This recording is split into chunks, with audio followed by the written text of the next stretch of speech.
YouTube के सभी दर्शकों को मेरा नमस्कार। आप सभी को राधे राधे, जय श्री कृष्ण। हिंदी सप्ताह 17 दिवस 5 क्लास नंबर 97 में आप सभी का स्वागत है।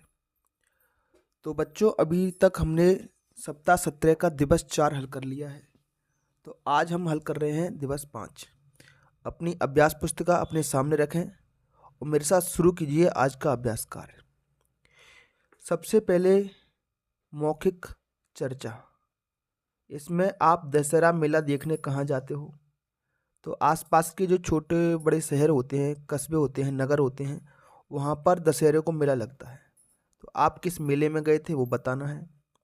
रावण का पुतला क्यों फूंका जाता है? यह किस प्रकार की लड़ाई थी? तो दशहरे के दिन भगवान राम ने रावण का वध किया था। भगवान राम ने रावण का वध किया था। रावण बुराई का प्रतीक था, अधर्म का प्रतीक था, और भगवान राम धर्म के प्रतीक थे। रावण झूठ का प्रतीक था, भगवान राम सच के प्रतीक थे। तो ये धर्म की अधर्म पर लड़ाई का प्रतीक है। इसलिए हम हर साल दशहरे को रावण का पुतला फूंकते हैं। रावण की लड़ाई असत्य पर सत्य की जीत थी। तो स्वतंत्रता संग्राम देश के लिए किस प्रकार का आंदोलन था? ये भी बेटा धर्म अधर्म की लड़ाई थी। अंग्रेज भारतीयों पर अत्याचार करते थे। उस अत्याचार के विरुद्ध स्वतंत्रता संग्राम सेनानियों ने आंदोलन किया था। इसके बाद भाषा भारती जो पुस्तक है आपकी, उसका पूरा का पूरा पाठ क्या लिखा है? संपूर्ण पाठ पेज नंबर 67 और 68 को आप पढ़ेंगे। लिखित भाषा विकास।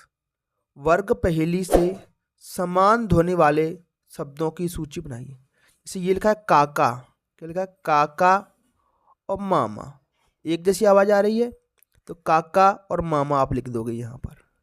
इसी तरीके से पाला और भाला, तो पाला भाला, खाला भी बन रहा है इसमें, खाला, ये बन गया खाला।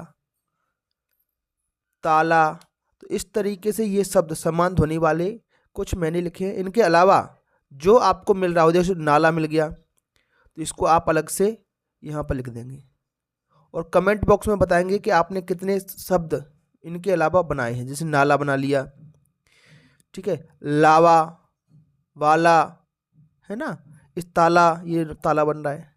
तो इनके अलावा कुछ शब्द आप बना करके कमेंट बॉक्स में बताएं। बेटा वीडियो को पूरा देखें। वीडियो के अंत में मैं आपसे एक प्रश्न पूछता हूं और पिछले वीडियो में जो प्रश्न पूछा था उसका उत्तर भी जवाब मैं देता हूं। प्रश्न क्रमांक 1, स्वतंत्रता आंदोलन के विषय में 3 वाक्य लिखिए। स्वतंत्रता आंदोलन, है ना, हमारा देश कब आज़ाद हुआ था, ये पिछले वीडियो में मैंने प्रश्न भी पूछा था।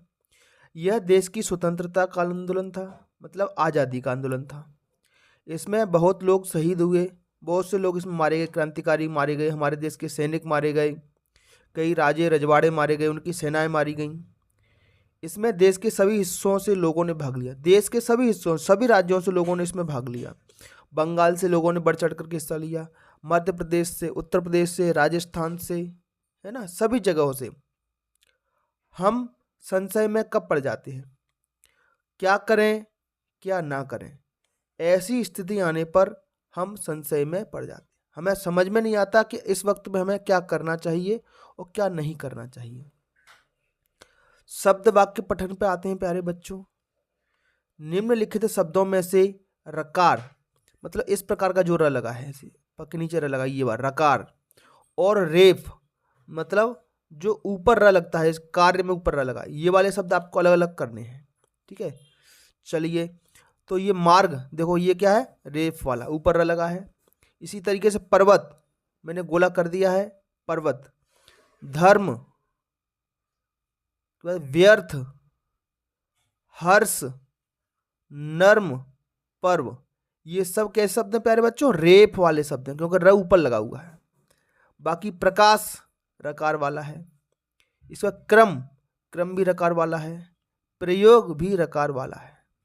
इसके बाद कुछ शब्द यहाँ पर ये खाली छूट गए हैं, इनको आप अपनी जो पाठ्य पुस्तक है ना, वहाँ से देख करके यहाँ पर लिखोगे। समझ में आ गया प्यारे बच्चों? ठीक है, इसमें से तो आपने छांट लिए, अब अपनी पुस्तक से भी छांटें इस प्रकार के र वाले शब्द, और इस प्रकार के र वाले, इसको रकार कहते हैं, इसको रेफ कहते हैं।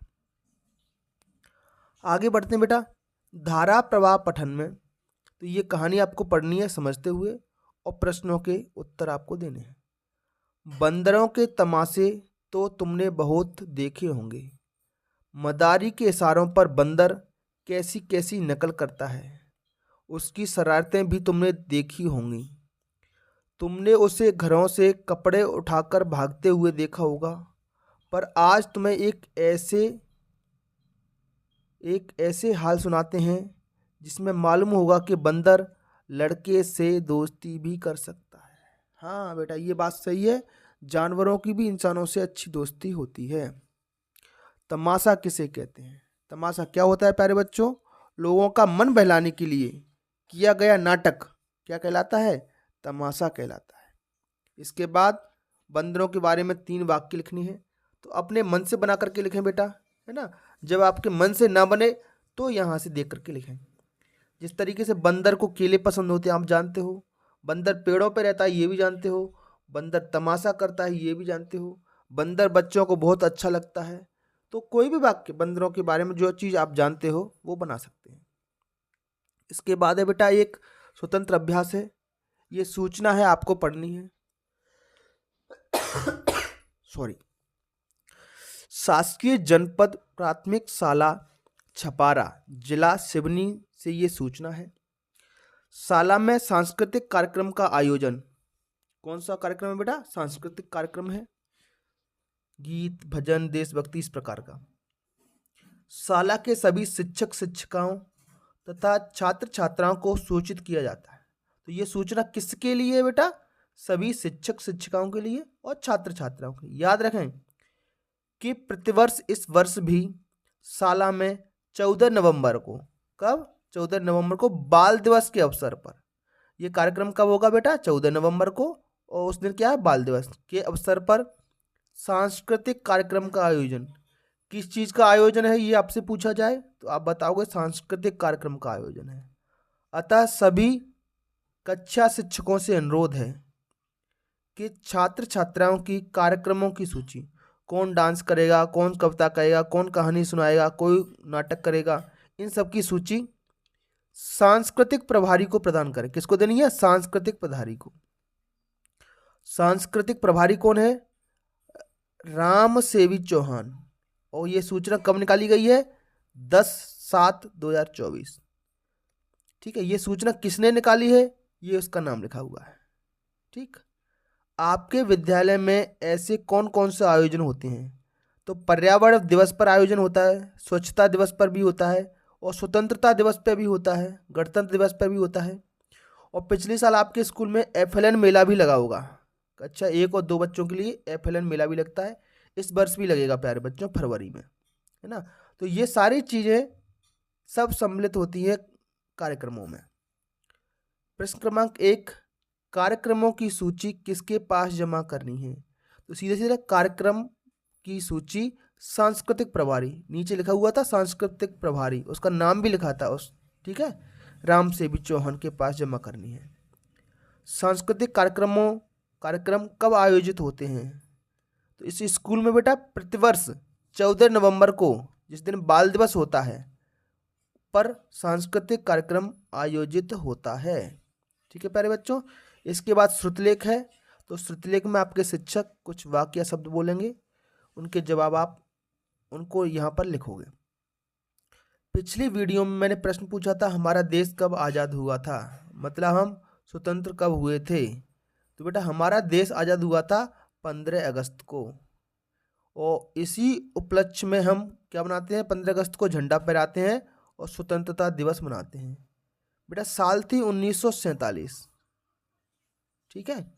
इसके बाद पहले प्रधानमंत्री बने हमारे पंडित जवाहरलाल नेहरू। इसके बाद बेटा देश को किस तरीके से चलाया जाए उसके लिए संविधान बनाने की बारी आई। किसकी बारी आई? संविधान बनाने की बारी आई। तो ये आज का प्रश्न मेरा यही है कि हमारे देश का संविधान कब बनकर के तैयार हुआ। ठीक है, एक हिंट दे देता हूं, जैसे झंडा फहराते हैं उस दिन भी 15 अगस्त को हमारा देश आज़ाद हुआ था, उस दिन झंडा फहराते हैं। इसके अलावा हमारे देश का संविधान का निर्माण हुआ था, उस दिन भी हम झंडा फहराते हैं। ठीक है, ये हिंट है। तो आपको बताना है हमारे देश का संविधान कब लागू हुआ। हमारे देश का संविधान, संविधान क्या होता है बेटा? हमारा देश किस प्रकार से चलेगा, प्रधानमंत्री कैसे बनेगा, मुख्यमंत्री कैसे बनेगा, है ना। तो संविधान कब लागू हुआ, हिंट मैंने दे दिए प्यारे बच्चों। आपको कमेंट में मुझे जवाब देना है। हमारे देश का संविधान कब लागू हुआ, उस तारीख को, उसकी सन को बताना है। ठीक है प्यारे बच्चों, चलिए फिर मिलेंगे अगली क्लास में। तब तक के लिए आपका दिन शुभ हो। Have a nice day and thank you.